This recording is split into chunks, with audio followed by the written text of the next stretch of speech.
Safe hunting skills.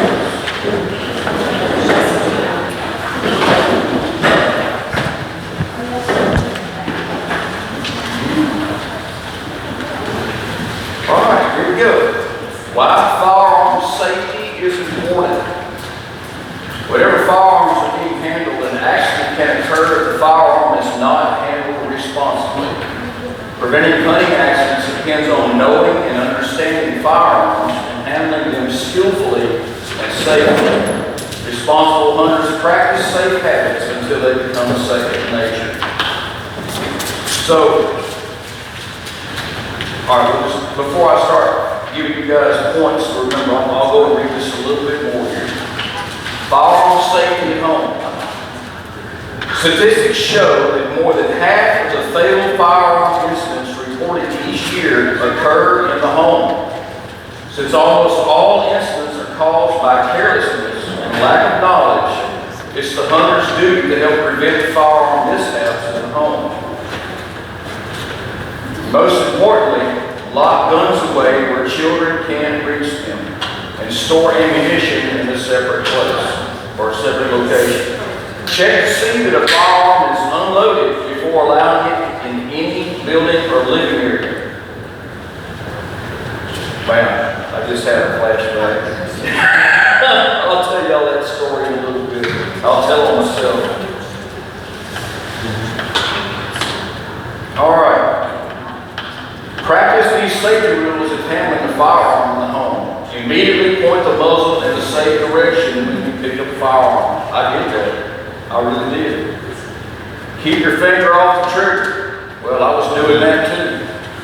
Always check to see that the chamber and the magazine are empty. I didn't do that. If a gun is taken from storage to show friends, be sure they understand safe gun handling rules. Now, this is just, I've been handling guns all my life since I was a little fella. So what do? I've got two of my children and her husband and, well, both of their husbands. I've got 10 grandchildren in this house. We're all getting together for dinner. It was on Thanksgiving or something, wasn't it? So I was going to bring a rifle in for my son-in-law to use. It's a lever action 35 Remington rifle I was going to let him use. So what do? I go inside this house with all my grandbabies and my children and my sons-in-law. And I was showing my son-in-law how to operate this firearm, but I did not make sure it was empty before I did it. I had the thing pointing at the floor. I did have it pointing at the floor. I did do that. Now, what happened was I was showing him how the lever, it's a lever action like the one we had over there. You pull it back and then the hammer just cocks back. And I was going to show him how to set the hammer down and bring it back to half cock so it'd be safe. Well, my finger got to the trigger before my thumb got to the hammer, and I shot a hole in the floor of the living room right there when I've got 3 grandbabies and my daughter standing here, and I've got my son-in-law and my other 5 grandchildren over here. Boom, right there in the floor between us. Now that could have been a very bad situation. Because I'm not going to say this as an excuse. I was up all night the night before work. But I didn't go through the steps to make sure that firearm was safe or empty before I brought it in there with everybody in there. You know, and once that thing goes off, boom! You got dust coming from the ceiling, rising from the floor. Everybody standing there with their mouths wide open. Me too. My son-in-law says, "Man, I always wondered what a gun would sound like going off in the house." But actually, that broke the ice for everything. Did I tell you all, Joe? Did I get it right? So, even if you've handled guns all your life, if you get too comfortable with a firearm, it's easy to forget how important it is to make sure that firearm is safe, unloaded, and always pointed in the safe direction. So, I told on myself, it happens to all of us, and let's hope that, well, hopefully it doesn't happen to all of us. Let's hope none of you had something like that occur. That was the shock of my life right there. And it gave me a reality check. And it helped me realize that just because I'm, almost 60 years old and been having firearms all my life, that don't mean I get so comfortable and complacent that I forget to go through all the steps of making sure that firearm is safe. So I want you guys to realize that does happen to real people, and if you're careless, it will happen to you. And it can be much worse than it was. It's bad enough it going off in the house, it can always be worse. So we were very fortunate, all of us, that nobody got hurt. So now that I've told off for myself, giving y'all some story, I'm going to go ahead and continue with the book now. But I just wanted y'all to know just how important it is to keep that firearm safe. Okay. All right, let's go through those points again below firearm safety in the home. Most importantly, lock guns away where children can't reach them and store ammunition in a separate location. Check to see that a firearm is unloaded before allowing it in any building or living area. All right. Practice these safety rules of handling the firearm in the home. Immediately point the muzzle in a safe direction when you pick up a firearm. Keep your finger off the trigger. These are all things that I did do, but I should have. Keep your finger off the trigger and always check to see that the chamber and the magazine are empty. If a gun is taken from stores to show friends, be sure they understand safe gun handling rules. All right, let's go up here to the top of the next page here. Hunting incidents, okay? From a law enforcement perspective, a hunting incident occurs when a hunter directly or indirectly causes personal injury or death while using a firearm or bow. More broadly defined, a hunting incident is any unplanned, uncontrolled action that occurs while using a sporting arm. It can include near misses, which is what happened to me and my family because of my dumb self not doing what I should have done. And you always need to be responsible in order to prevent hunting incidents is your first priority. Being responsible in order to prevent hunting incidents is your first priority. These next ones here are 4 main causes of hunting incidents. You'll see this again. All right, right here. Hunter judgment mistakes, such as mistaking another person for game or not checking the foreground or the background before firing. Safety rule violations, including pointing the muzzle in an unsafe direction and ignoring proper procedures for crossing a fence, obstacle, or difficult terrain. Lack of control and practice, which can lead to accidental discharges and stray shots. Mechanical failure.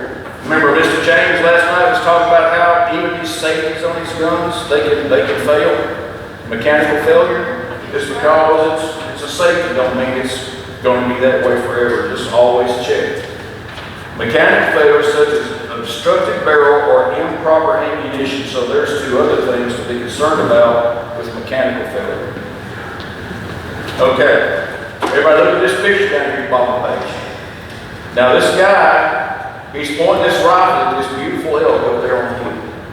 All right. Now, he's down here, and so the elk has skylined itself on this hill up here. He said, oh man, he's thinking about this is going to be an excellent shot. But why does this circle right here and this mark and this slash mark? Can you tell me why that's there? What do you got to say? Because you got to look in the back and the front to see if there's anything there. Awesome. Judge, that's right. He doesn't know what's on the other side of that elk. All he can see is that elk is skylining itself on the hill. What if another hunter is coming behind that hedgerow back there behind him when he squeezes the trigger and he gets a whole lot more than that elk? I mean, that would be a very tempting shot for most people right there. But you need to know what's on the other side of where you're shooting, because like I told y'all last night to begin with, even as police officers, we, or mostly as police officers, we're responsible for every round that comes out at the end of our barrels. Every round. When you're hunting like this, liability is yours if you don't follow safety rules. You're responsible for the liabilities of wherever that bullet goes. Okay.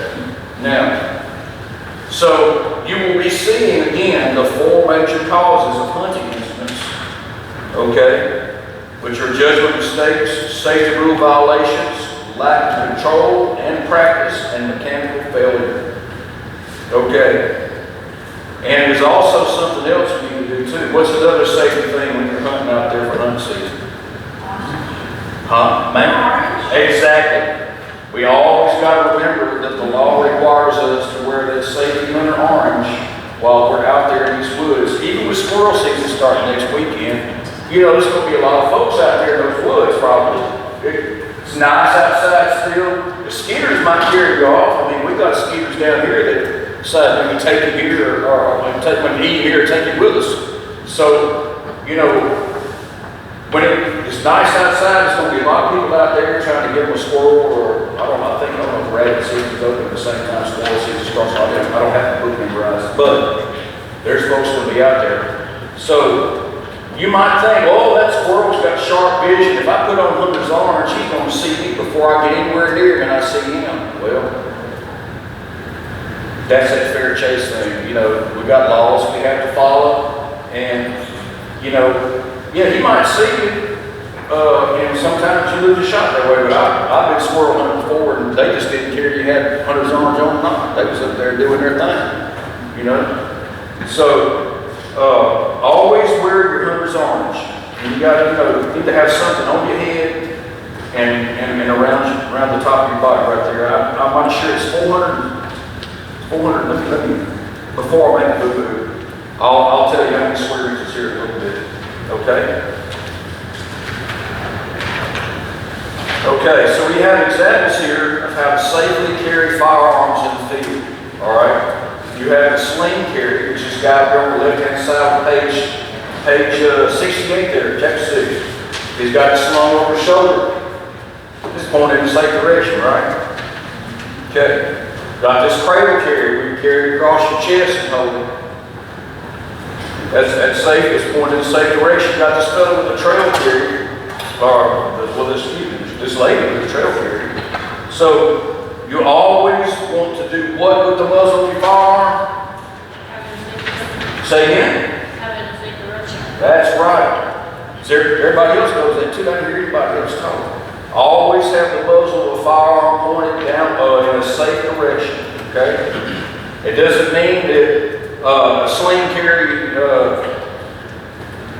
sling, it doesn't matter, you know, any position that you have, you just got to make sure that you don't have somebody around you and it's pointed in the safe direction.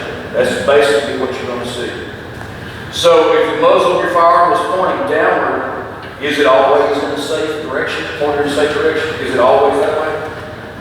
No, that's correct. Okay.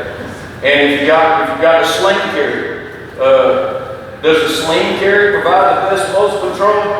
And is it safe? Is it the safest way to carry a loaded firearm? Because the muzzle is always pointing up. It's not always the safest way to do things. Okay. All right. So you've got shoulder carry. Look over here on page 69. You've got elbow or side carry, like this young lady's doing. You've got this young man up here with the shoulder carry. There's so many ways to carry a firearm out of it. And then you have the two-handed or ready carry, right there across your chest like that. So there's so many ways, but there are a lot of ways that aren't always the safest way. All right, let's go over to page 70. Now we talked about hunting with others and selecting the right carry situation when hunting with others. If 3 hunters are walking side by side, the ones at the sides may carry their guns pointed either to the side away from their party or to the front. The one in the center should keep the gun pointing up to the front and up position, like he's doing right there. All right, on the next picture down, if 3 hunters are walking in the lead should have the gun pointed ahead, but never over the shoulder. Why is that? Right, you've got a person right behind them. If that thing's over their shoulder and that thing goes off, well, you're responsible for that. You're very responsible for that. The one in the middle must have the gun pointed to the side. The hunter in the rear may point the gun to either side or the rear. You don't want to have it held underneath your arm pointed forward. You want to have it pointed away from the people walking with you. All right, down at that bottom picture down there. When facing another hunter, any carry is safe except the trail carry or forward-facing elbow or side carry. Remember that the same rules for safe carry apply when you're hunting with a companion as a dog. When your companion is a dog. So you don't want that loaded gun pointing at your dog that you depend on to get this game. Nobody wants to shoot their dog. Okay. Over here, crossing obstacles, page 71, top of the page. Always unload guns before crossing fences or other obstacles or before negotiating rough terrain. Never to say that again. Always unload guns before crossing fences or other obstacles or before negotiating rough terrain. Cross wire fences close to a fence post to prevent damage to the fence. Yeah, you don't want to stretch out somebody's barbed wire so their goats or their cows or whatever can get out. After unloading, place the gun on the other side of the fence or obstacle to be crossed with the muzzle pointing away from you and your crossing point. Then cross the fence and retrieve your gun. Okay? That's easy by yourself. That's the best way to do that. All right, picture down below it. If two people are crossing, one person gives the other person both guns, crosses first, and then receives the unloaded guns from the other hunter. Pull a gun toward you by the butt, never by the muzzle. Everybody hear that? Pull a gun toward you by the butt, never by the muzzle. You don't want that thing pointed at you. And if you think it's empty, you don't want the muzzle or the end of that business end of that gun pointed at you. All right? All right, here's a question for you. While waiting for game, a safe hunter will keep their finger inside the trigger guard so they will be ready if an animal suddenly appears. How's that sound? Okay, so what should you do? Always off the trigger, exactly, until you're ready to actually do the hunt, the shooting part. Okay? Let me ask y'all this. The safest way to position your firearm when crossing a fence is to lean against a fence post. Okay, yeah, that's right. That is a false statement. It is not the safest way. All right, right up here, you have the 10 Commandments of firearm safety. All right? Watch that muzzle. Keep it pointed in a safe direction at all times. Treat every firearm with the respect due a loaded gun. Whether it's loaded or it's unloaded, treat every firearm with respect due a loaded gun. It might be even if you think it isn't. Okay? Be sure the target and what is in front of it and behind it. Be sure of that. Remember that picture we saw at first where that guy shooting at that skyline down? Be sure of the target and what is in front of it and beyond it. Know the identifying features of the game you hunt. Make sure you have an adequate backstop. See, that guy in that picture there, he didn't have an adequate backstop, did he? He had a belt. But if he's shooting a high-powered rifle, chances are that round's going to go straight through that belt. Okay? Don't shoot at a flat, hard surface or water. Now, I have seen kids, and I caught one time, shooting pellet guns and 22s, mostly pellet guns, shooting it across a pond to say they can make it bounce across the pond.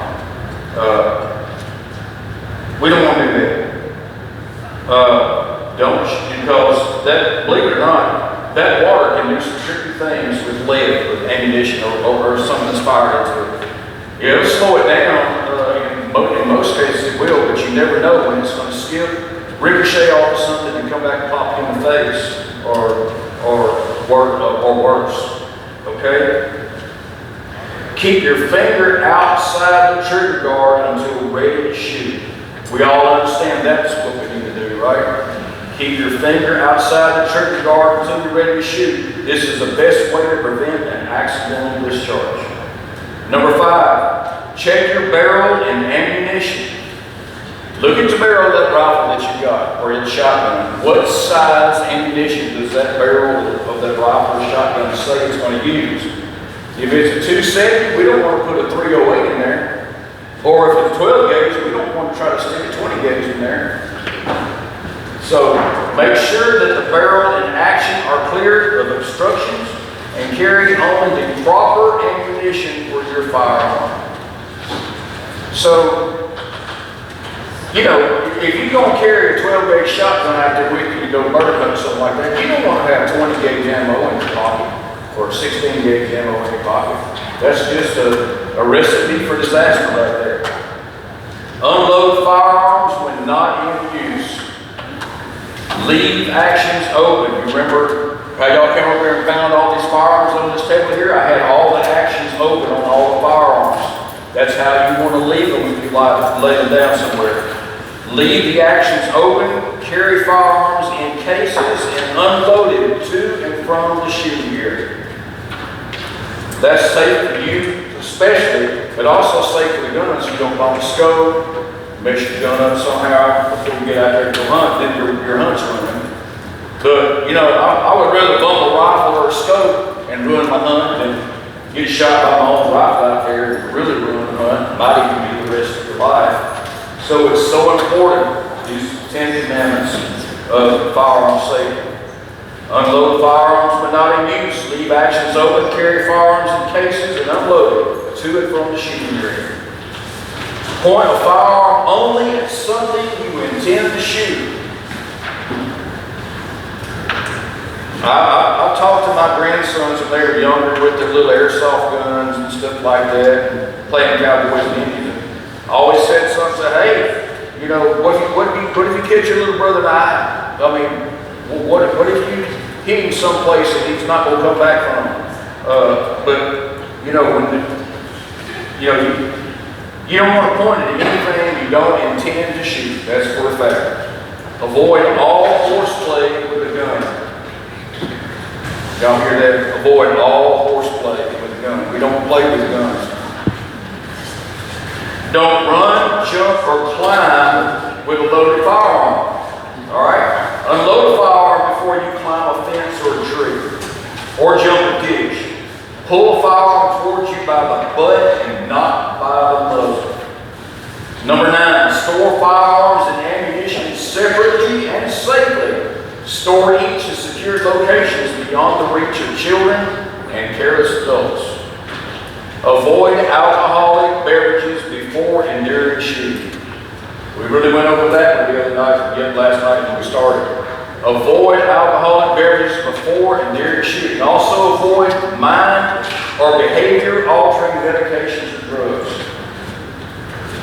All right, if you know you've got a prescription to take and it's going to make you drowsy, you definitely don't want that if you're going to go out and go hunt. I mean, it'd be one thing to fall asleep in a deer stand, but you fall asleep in a deer stand and say drop your rifle and the butt strikes something, or a twig or something catches a trigger on its way down, and you come to the end of your short life.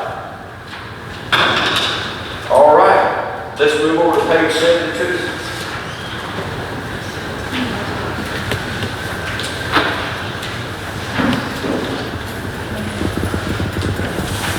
Okay.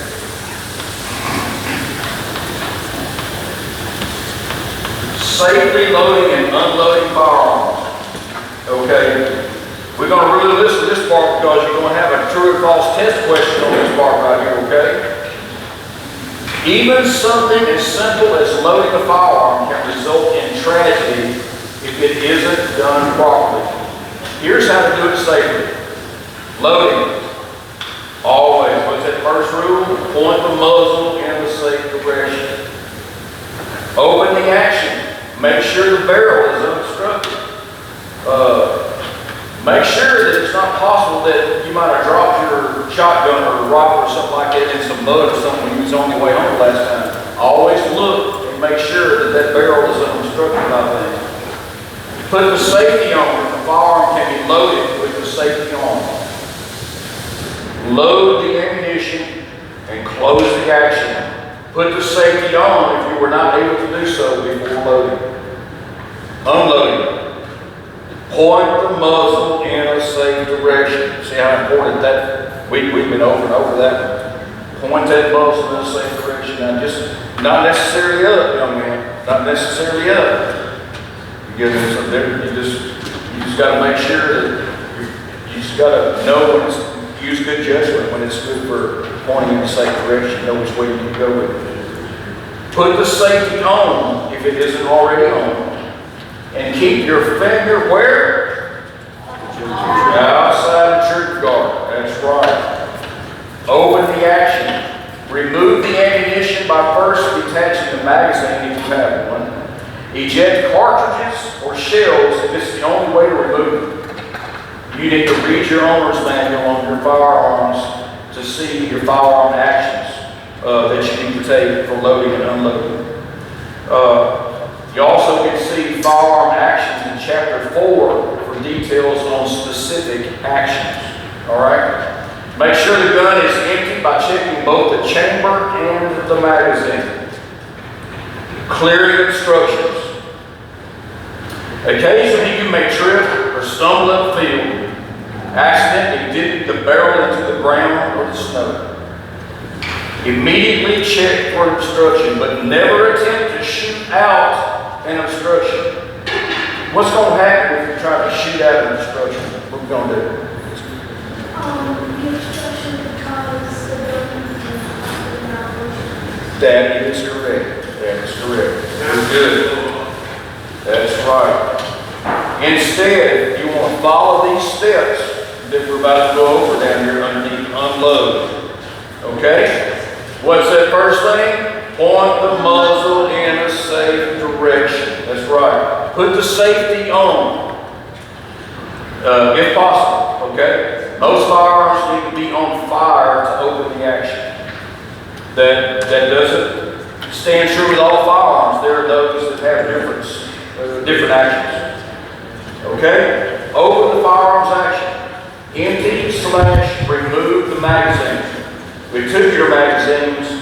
Work the action several times to ensure the magazine is empty. Look into and feel the chamber to check for any ammunition. All right. Check for debris in the barrel. On a bolt action, you want to remove the bolt and look through the chamber into the barrel. Now, if you're going to use a bolt action rifle, you need to learn how to remove that bolt. Your owner's manual will teach you how to do that. Okay? If you have a hinge action, with the action open, look through the chamber into the barrel. Okay? Slide action or pump action. Remove the barrel and look into it. Slide action or pump action. I think they made a typo there. Not all slide action, pump action remove the barrel that easily. But there are several. I think the Remington 870, if you have that, the barrel can be removed so you can safely take care of an obstructed barrel. And a lever action. Use a cleaning rod to check the barrel. Remove the obstruction. Use a cleaning rod to remove the obstruction. Make sure that the entire obstruction is removed before attempting to fire. That's very important. All right. We've got general rules down here that basically just go along with the whole topic that we're discussing here. All right. You know what we said earlier about always unload and put the firearms in a case before transporting them. In many states, this may be the law.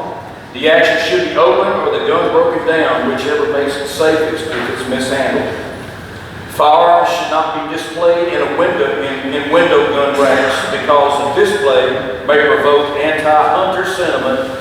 It's also an invitation to thieves. I know that from personal experience.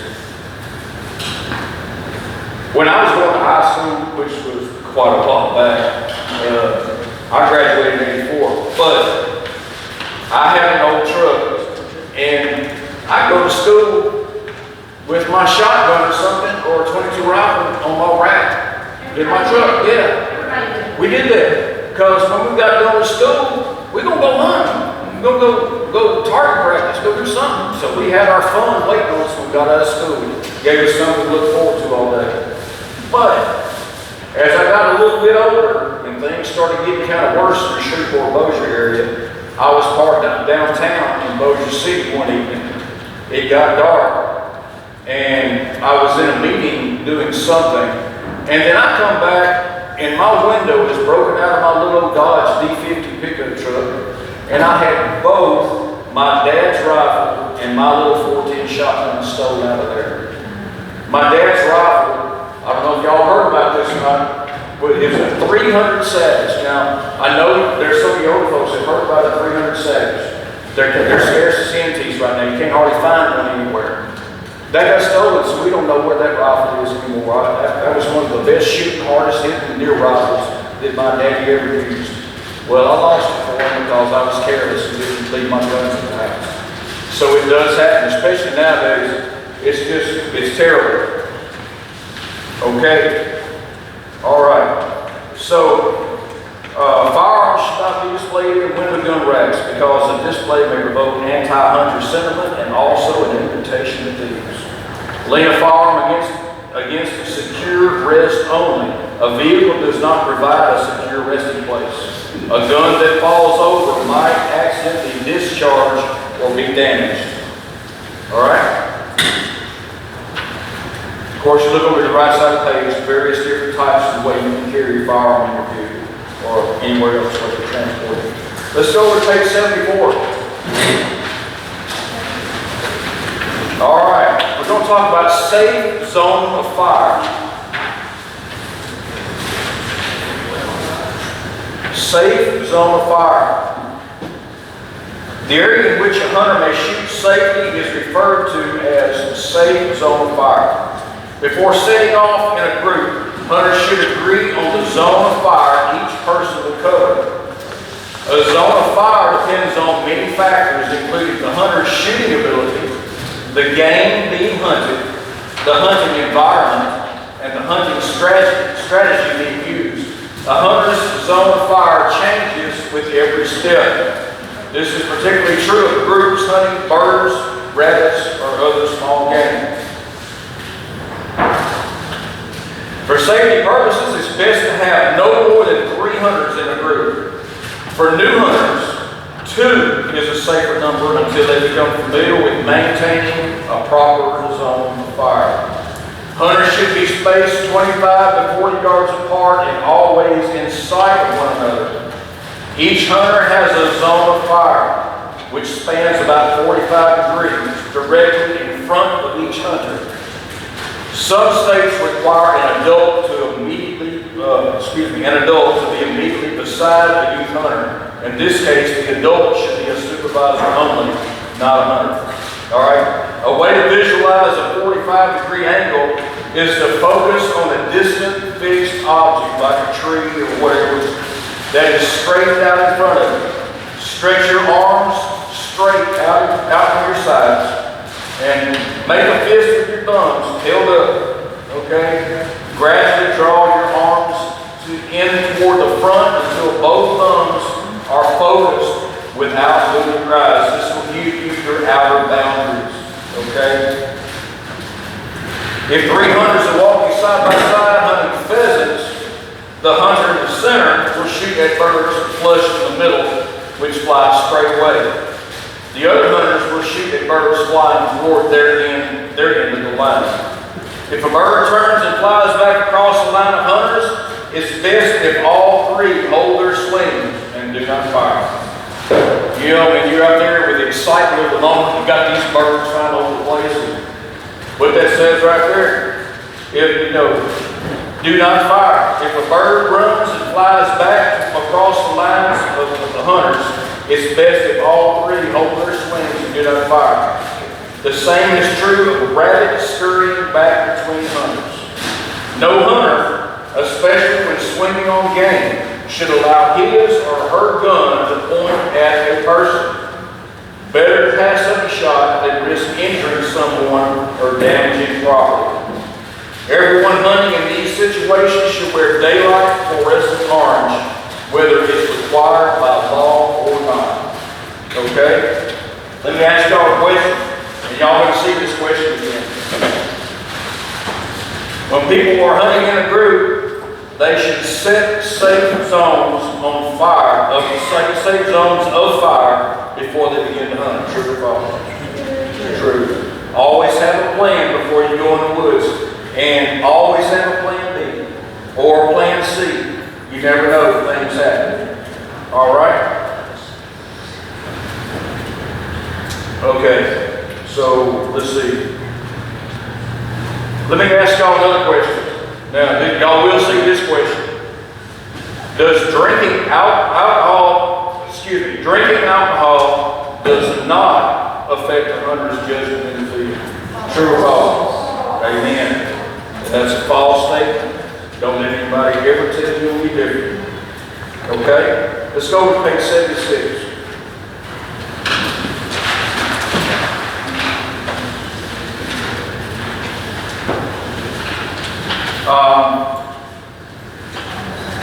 I don't know enough about tree stands because I've never done it. All I have is what's in this book. I've always just hunted on the ground or sat down beside a tree or in a box stand. So I'll go over some of this. I hate to, I don't want to bore y'all to death. We still got a little ways to go in this book because we've got plans for y'all tonight. We want to make sure everybody enjoys this night. Okay? Oh,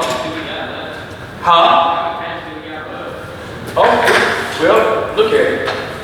We're on chapter 6, page 77. I think we've got 9 chapters. We've got 10 chapters. Okay? All right, so we're not too far off. It's not too far off. It won't be long. Okay. Jane, this is Jane. On this page 76 right here. Show me what, if you don't mind, some of this. Because I know this is a lot of other stuff. Should we continue with the shot? You know this? All right. So, hunting from elevated stands. Advantages. Okay, provide a wider field of vision. Game is spotted sooner than at ground level. Allow time to plan for best shot through earlier detection of game.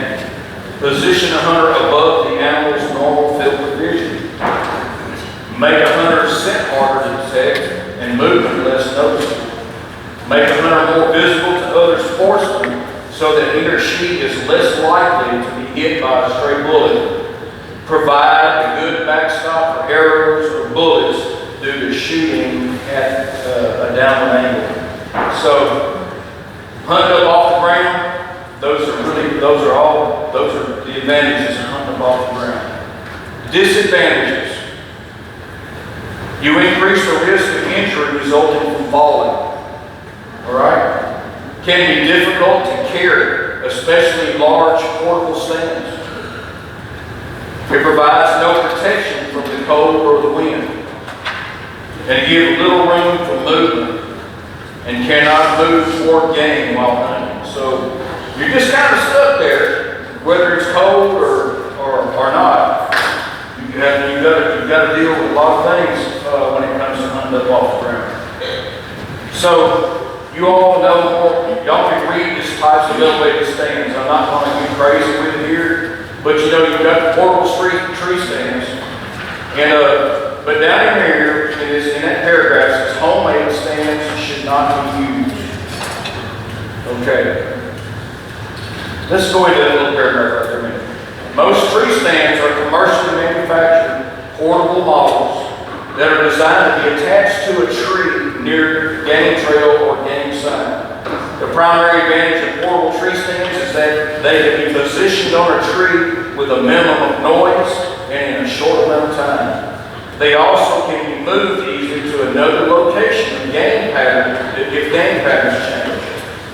And that's where that statement says homemade stands should not be used. Purchase a commercial stand that is manufactured, certified, or tested to industry standards.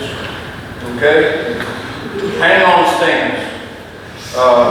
You got your climbing stands, ladder stands. Sometimes those ladder stands that take you 10 to 20 feet off the ground. Okay?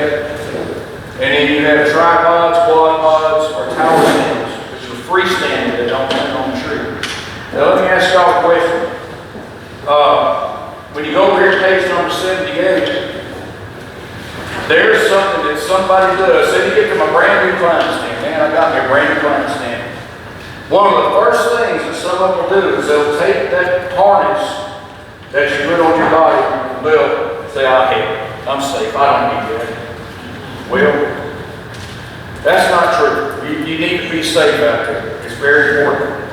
You should use a fall arrest system that is manufactured to industry standards and includes a full body harness. Never use single strap belts and chest harnesses. They can be deadly. Before hunting, carefully read the manufacturing instructions for proper use of your FAS or your your fall arrest system, and follow all safety guidelines. Notify the manufacturer if the instructions are missing or confusing. All right. Always use a properly fitting full body harness. Okay. Or a fall arrest system that includes a full body harness while climbing a tree. Installing a tree stand that uses climbing aids and hunting from a tree stand. Most tree stands fall over when a hunter is climbing up or down the tree. Always use a properly fitting FAS that includes a full body harness at all times when your feet are off the ground. Make sure your FAS includes these components. Okay. So, full body harness, all right? A lineman's belt, a style belt, or a climbing belt. Always use that when going up and down the tree. You've got tree straps, tethers, suspension and release straps. Okay. So, let me ask y'all a question. Hey guys, y'all listen to me. This is a very important question. All right? You got your tree stand. Say you got this harness. You're wearing it just like you're supposed to. All right. There's a lead or a tether on the back of that harness. All right. So where are you going to attach that harness? Are you going to attach it to the deer stand? Or are you going to attach it to the tree? Right. In case it falls down, you're sitting in the tree. Exactly right. You want to attach that thing to the tree, because if that deer stand goes and you're attaching that deer stand, you're going to, no matter what. And there's no telling what kind of bad things can happen as that goes down. Well, they basically just come with hooks and straps they simplify it all for you. So there's really no reason for anybody not to use it, because they simplify it where it's easy to install. Okay? All right. All right, so I'm going to ask y'all a question. Y'all will see this question again. Y'all will see this question again.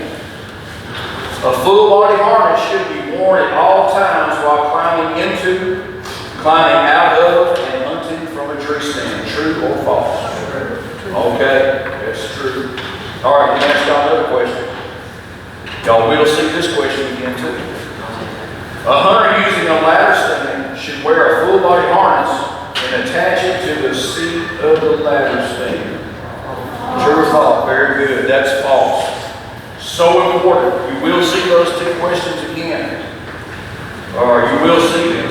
A full body harness should be worn at all times while climbing out of, and hunting from a tree stand.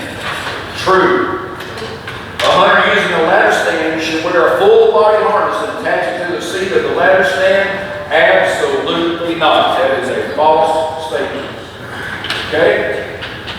All right. me ask y'all another question. Y'all might have this nice harness with the tether on it, get ready to go up in this tree stand. So let me ask y'all this, what are y'all going to do? Say you got your rifle and you're going up this tree stand, what are you going to do? You going to carry the rifle with you? What? Go ahead. What you going to do? Okay, y'all might not have heard that.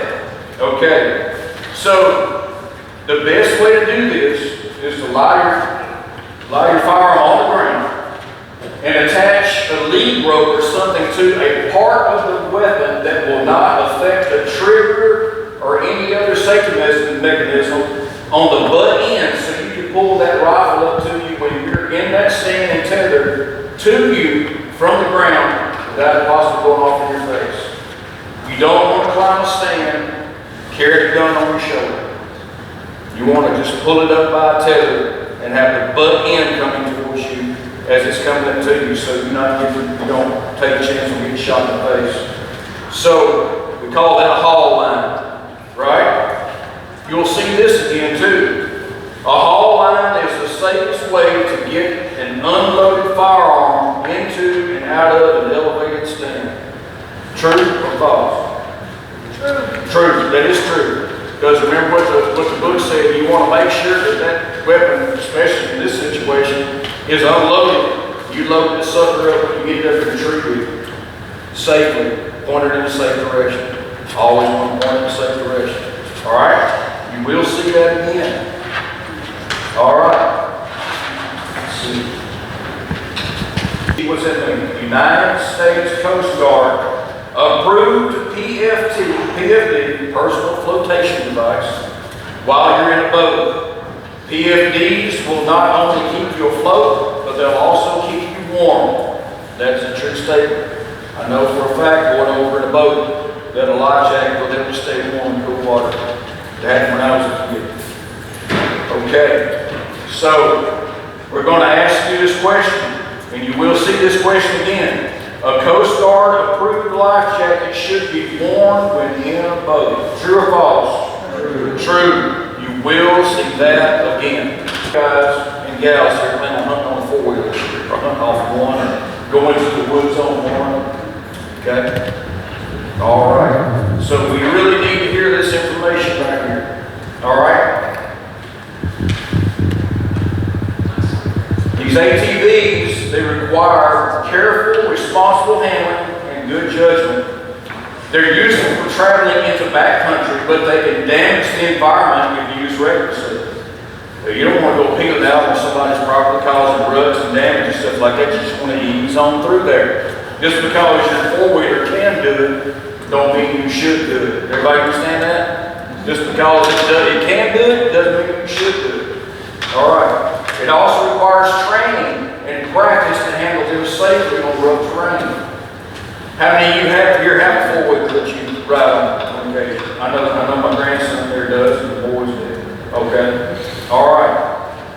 If you're going to get on a four-wheeler, you need to have some kind of experience on a four-wheeler on rough terrain or uneven terrain to be safe. All right? Studies show that the majority of ATV accidents occur when the rider unexpectedly encounters an obstacle, such as a rock or a ditch. Maintaining a safe speed is critical. Like I said, just because your four-wheeler go fast, don't mean you should go fast. All right? If you use ATVs to hunt, prepare yourself and your family by attending an approved ATV course. If there's one available to it, you should go. Nobody gets too old to learn anything. I'm almost 60 years old, and I try to learn something, at least something every day. If I ever get to the point where I'm quit learning anything, I'm going to feel like something's wrong in the world, because I'm always digging for information. I love that. I love to read. I learn a lot. I read. All right? Before hunting with ATVs on private land, be sure to get the homeowner's permission. When we talked about that at great length last night about getting the homeowner's permission before you go on their property. Always follow the rules for safe and ethical operation. All right? Wear a helmet. A approved by the Department of Transportation. A DOT certified helmet is really what anybody should have on a four-wheeler when they're going from place to place. Wear protective clothing, including goggles, gloves, and boots. I mean, this is important to try to do this stuff. Carry firearms unloaded, cased, and on a proper gun rack. All right? We don't want, that's just like a vehicle. We don't want to carry that gun loaded on that ATV. All right? When using the plastic scabbard mounted on an ATV, clear the inside of the scabbard of debris and check your firearms muzzle for obstructions. All right? Stay on the main roads or trails. Pick your route carefully to minimize terrain damage. All right? Don't drive over crops or planting fields. You hear me talk about that to y'all last night? Just because you can trample somebody's corn or run over don't mean you should. Be respectful. Don't shoot from an ATV. Don't shoot from an ATV. It's a very tempting thing sometimes. You can roll up on something, oh snap, there it is. And, you know, don't shoot from an ATV. It's not a safe practice. Use ATVs only to get to the hunting area or to haul an animal from the woods. You don't want to hunt off of them. Now I'm going to ask y'all this question, and y'all will see this question again. A helmet and eye protection should be worn when riding an ATV. True or false? True. That's right. You will see that question again. Okay? And I think we have just finished chapter 6. All right, everybody stand. All right, everybody back in ready.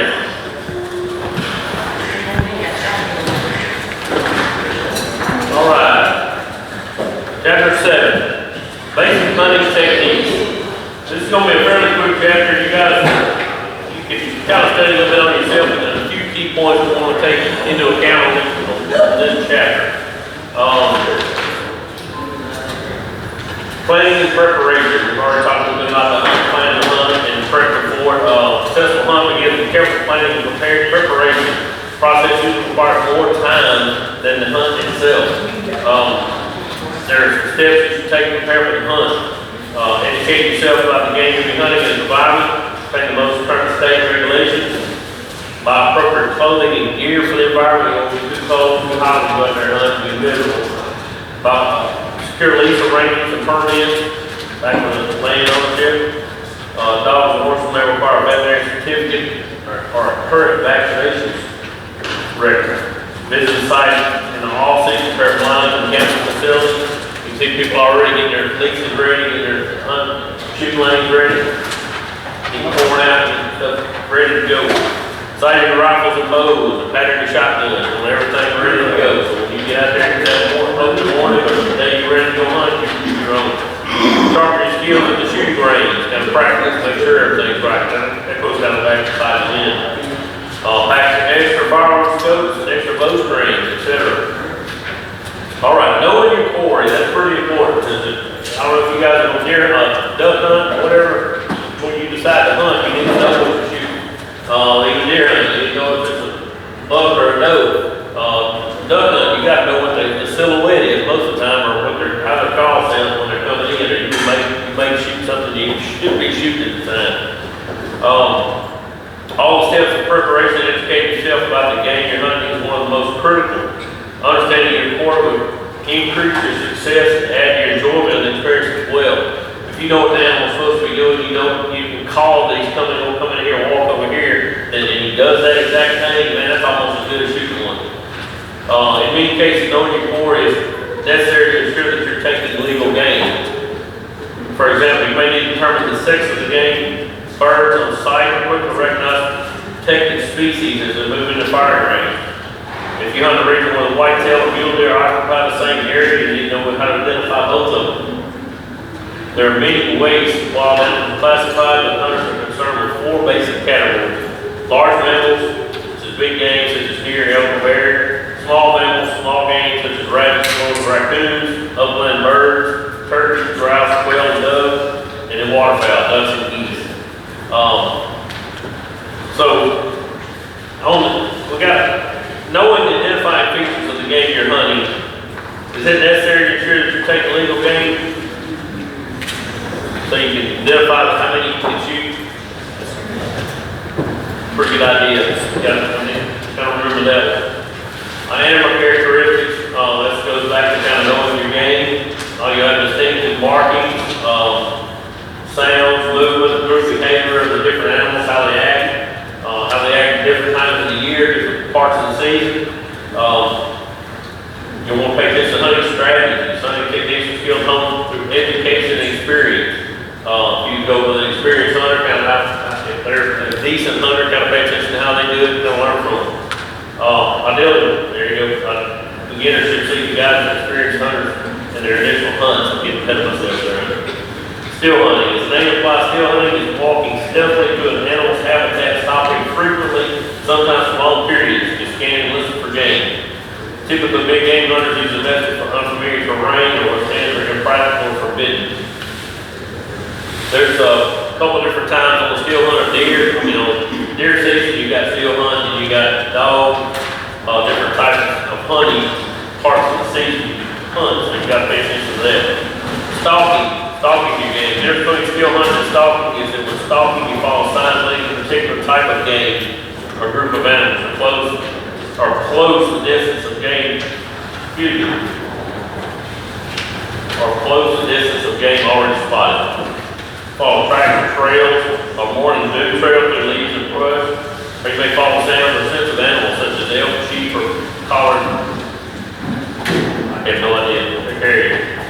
Or you may simply need to stick closer to an animal for a better shot. Stalking features stalking requires total focus because you must remember to keep downwind, stay quiet, stay alert, and remain patient. We do a little bit of coyote hunting, and coyote can smell you.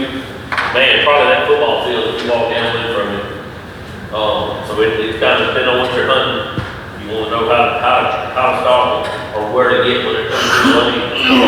Turkey hunting. The sound you hear maybe another hunter calling for safety. You should not stalk turkeys. Sit and wait on them. Posting involves sitting and standing in one spot. Location may offer a vantage point or spot near the animal's trail. Few benefits to posting you can read there. Ground blinds, elevated stands. A lot of people use ground blinds and elevated stands around our area.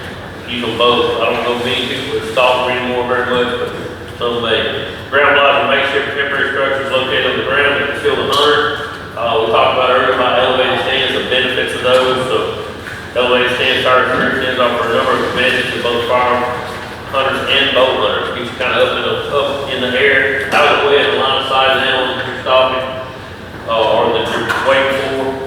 They don't see the movement quite as fast.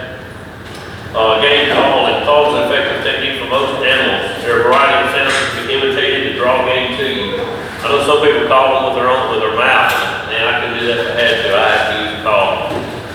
Territorial sounds like deer rattling, elk bugle, or turkey gobble. Feeding sounds, ducks feeding, chuckle. Distress sounds, inviting coyotes, bobcats, or foxes to feed. Hundreds of sounds that attract different types of wildlife, all types of wildlife. Driving animals. Driving involves a group of hunters. Some acting as powerful posters. Posters spread out across the field or woods and push the game out cover. Posters take position in the cover and intercept game pushed out by the driver. It's critical that everyone involved in driving is aware of the position of other drivers and posters if required by your game laws. Most hunters take their game to a commercial meat cooler where the typical black-tailed deer can be properly aged up to 3 or 4 days at 40 degrees Fahrenheit. All right. Hello, y'all. I'm Charles. Call me Charlie. We'll get into some primitive hunting. First of all, I want to talk to you about your hunting horns. I know we've discussed at the time, a little bit off and on. But wildlife management area. If you're on a wildlife management area, you have to have 400 square inches of hunter's horn. That means they only we do have blades, you can wear it down. You got to have 400 square inches of that, which will be a vest and a blade to count. If you're on the wildlife management area. This orange with the camouflage on it, the tree, the leaves, like that. And they don't consider that 400 square inches. And if you're hunting in a blind, very many people hunt deer blinds. You're hunting in a deer blind. When you're in that blind, you take your vest off, you lay it on top of the blind while you're in it, and mark that there's someone in that blind they can see. Get you a wildlife management book, regulation book every year. Go over it.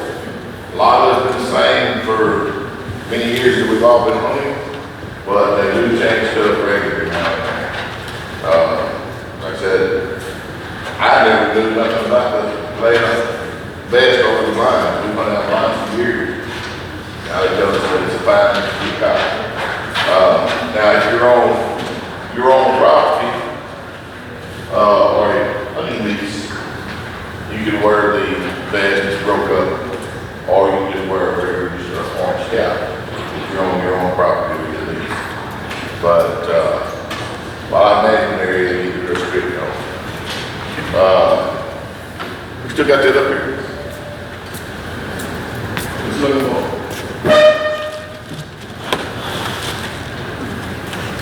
There's your pink.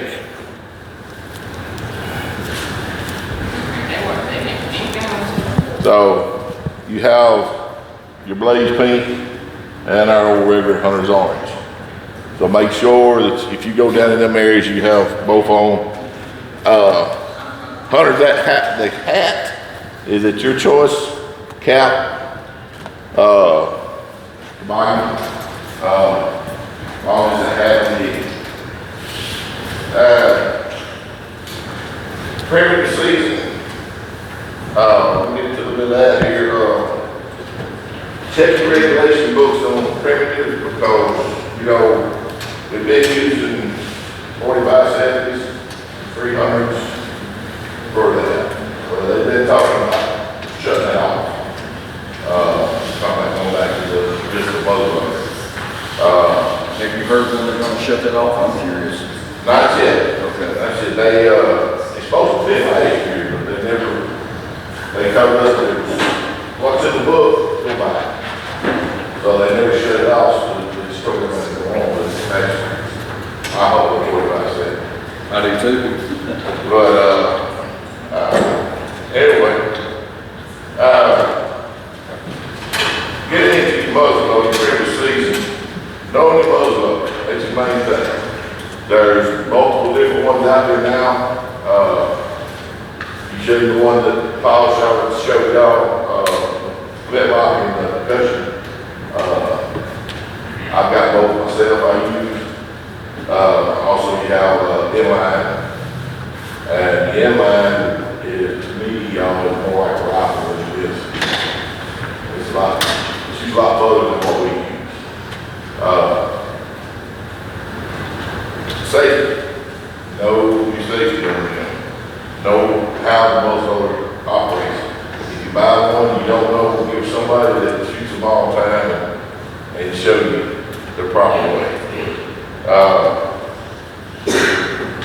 Primitive hunting arms include the muzzleloader firearm and the bow and the arrow and the crossbow. So today these hunting arms are collector guys. A lot of people don't go to them like we did. We grew up hunting with them. Simple fact, you got one shot. A lot of people would like to make 2 to 3 shots, and it's unsafe doing that. We tell y'all to watch what's behind your target when you fire. See what's behind the target, see what your target is. Make sure you got a safe range. On these early firearms, lots played the role of a water dash. They had what they call a max lock and a wheel lock. about the only time you'll see them around is if you go like Bass Pro Shop, they got them cases up there. The Max Lock is, it's fun to shoot. It's, you know, the description of it is a fuse that lays kind of like in a hammer. But when you pull the trigger, it comes to you and down to the pan instead of away from it. Because you hold the fuse in the pan, and because whenever you shoot it, it goes only so far and it jerks back out. And then you have to take the fuse up. They're really very, very unsafe. You got to set fire, cause fires all the time. So that's some of the models that they don't use no more.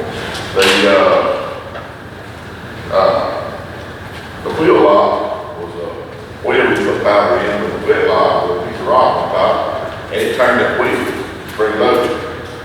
And that's what arcs the power in it to make it roll. Then they come up with our flint lock in our cushion. Hunting with these muzzle loaders, most common rifles have their most smooth bore muzzle loaders, which is your shotguns. You could get on about any caliber you want, 12 gauge, 20 gauge.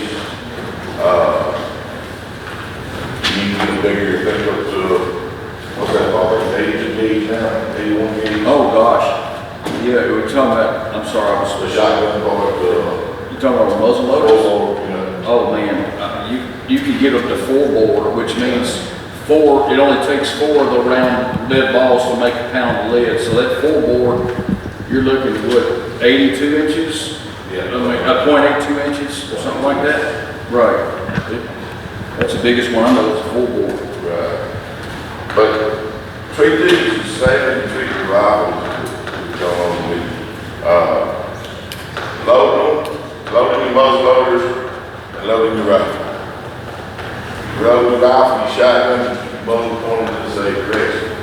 Well, now when you get the primitive, it's a little more difficult because you got to be looking down the barrel. Not down the barrel, but at the end of the barrel. So the first thing you're going to do is you're going to pour powder. Never pour powder out of a can or a pan or a powder horn. Never pour it straight out of it. As you a measure. There are multiple different measure types that you set your measure on, and then you pour it in first. If you pour your powder in your light and shoot your muzzle loader, you miss and you want to shoot again, you take the powder and you pour back down that muzzle loader real quick. You're allowed to have a kindle down that barrel that will set that powder and just pull back there off again. So if you've got a powder horn with a 4-pound powder, you just create a lock and it's going to hurt you. So we always use a measure. But in between every shot, swab the barrel. Have your swab, put it on the empty rod, swab it, come back out. I know y'all all seen the movie Danny Boone. They shoot their guns and they blow down the barrel. But what they done, they just blow down and just blow a kindle out. So when they reload, they won't, possibly won't go off. So, before you load, muzzle load, the first thing is swab the barrel. Make sure there's nothing in the barrel, pour your powder, your wad goes on top, and then your projectile.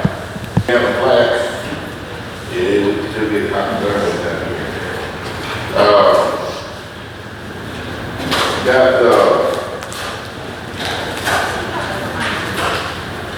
Second, if you're lost, in the woods, you know what kind of signals you use for stress? The stress to signal someone that you're lost.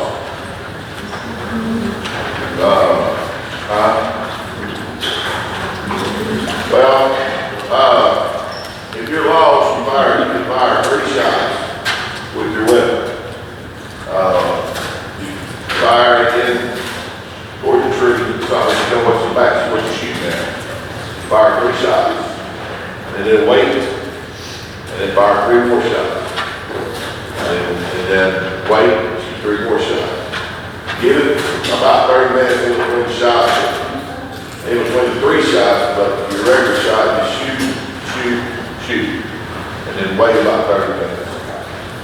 build a single fire, but make sure that you put out when you're found. Make it on a rock edge around it. It's a good blazing fire will signal a lot of smoke. And then after it gets dark, you go let it stay warm, and we can find it at night. Whistle, air horn, totally stuff. One of the little orange whistles you might go in the boat. Three blasts. Everybody's always three blasts, three yells. Shoot 3 times. You got, like I said, you got most of them carry cell phones with them. So, you know, you can call if you got signal. The places down there around, places we don't have a signal. So we just move around and try to get us to maybe send a text out to somebody. You know. Like I said, hypothermia. Hypothermia is the #1 cause of death in outdoors. For people that are not familiar with the area too much.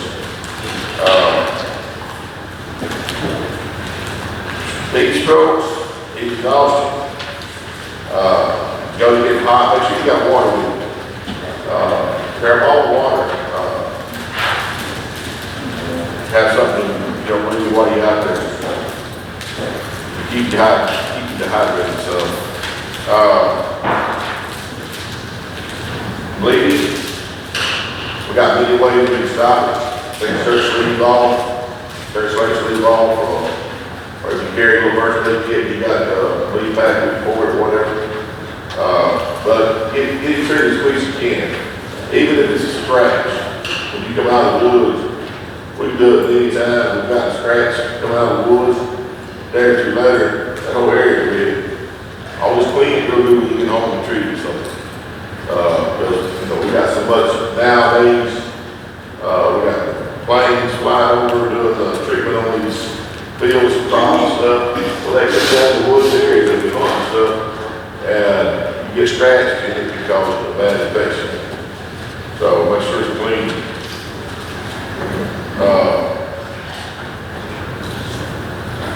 One of the things that we've had a lot this year during summertime is snake bites. We've had several snake bites. How many here ever been bit by a snake? You been bit? Been bit by what? Snake. No, come close. You been bit? You been bit? No, I've been bit. I will tell you, it hurts. It feels like a cat biting you, what it feels like a cat. Fangs on there, you know. That's what it feels like. Number one, you hear about it all the time, is something poison out. You know, they're don't do that. You don't do it at all, because really, you can't. Get a snake bite, you got a pen with you, mark the area where it's red, and write the time. So while you're in the woods, write the time when I take it in.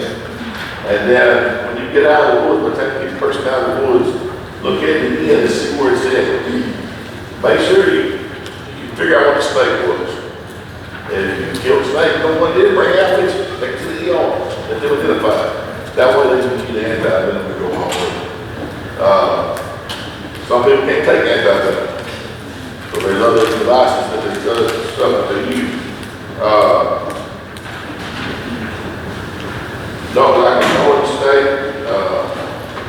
I didn't go to the doctor when I got bit. I treated it myself.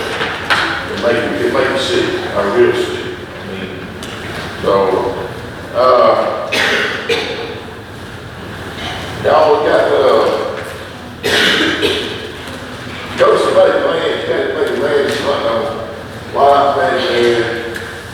Y'all just, they need permission to hunt on land, their land, clean. Take your trash out with you, don't leave it behind. Y'all heard it earlier back in this, if you open the gate, close the gate.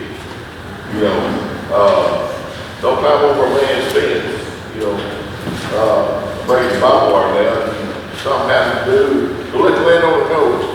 That's what helps a lot of the hunters get hunt.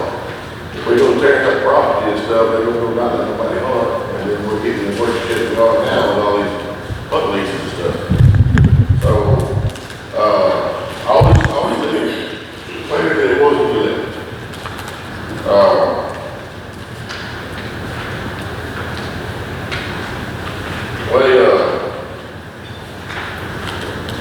Got something here, a little loose stuff here, talking about some bears. We're getting bears out here. In our area. They have at least a bunch of bears in our area. Little black bears, some blue bears. Actually, they are about as much scared of you as you are of them when you see them. As long as it's not a mama, you messing with the cub. The best thing to do is just stay back. Be crazy. It's empty. This is the can bear bomb. It's a container for a bear. Bear will come up a deer stand with you. You sit there looking down at them, they will come up and stand and crawl up there and all the way up look at you. One of these is good, but just make sure you're not including there when you spray this. It's rough, that bear don't like you. Just safety device, keep waiting, you get over a little bit of nothing. Keep your bag, they got a safety trigger on them. They'll shoot out about 10, 12 feet. They just scare the bear off. They do have bear season in March, Louisiana. We're starting to check all your regulations on the bears and stuff before you harm them. Because some places it's really good to harm. They point out unless it's harming you. So, that's about it we got there. I think that's about the end of the book.